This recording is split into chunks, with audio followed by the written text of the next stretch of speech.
First time இந்த recipe try பண்ணும்போதே இவ்வளோ பர்ஃபெக்டாக வரும் அப்படின்னு சொல்லிட்டு நினைக்கவே இல்லை.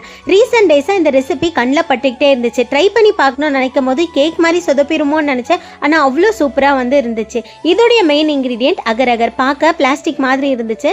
இதை ஃபஸ்ட்டு நல்லா வாஷ் பண்ணிவிட்டு ஒரு 15 மினிட்ஸ் ஊற வச்சு எடுத்து வச்சுக்கோங்க. தண்ணி சேர்க்காத பாலை காய்ச்சிட்டு அதில் இந்த அகர் அகரை சேர்த்து நல்ல சிம்மிலேயே வச்சு கைவிடாமல் கிளறிட்டே இருங்க.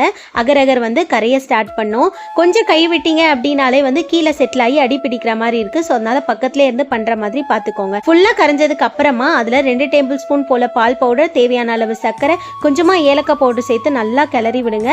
பால் கெட்டிப்படும். கெட்டிப்பட்டதுக்கு அப்புறமா அதை ஆஃப் பண்ணிவிட்டு கொஞ்ச நேரம் கூல் ஆகட்டும். ஒரு டம்ளரில் பட்டர் தடவிட்டு இதையும் அதில் ஊற்றி ஒரு 1/2 hour ஃப்ரிட்ஜில் செட் பண்ணி எடுத்தீங்க அப்படின்னா அவ்வளோ பர்ஃபெக்டான ரெசிபி வரும். கண்டிப்பாக ட்ரை பண்ணி பார்த்துட்டு சொல்லுங்கள். நம்ம சேனலை யாராவது புதுசாக பார்க்குறீங்க அப்படின்னா லைக் பண்ணிட்டு சப்ஸ்கிரைப் பண்ணி வேறு வீடியோவில் பார்க்கலாம். அது வரைக்கும் பாய்.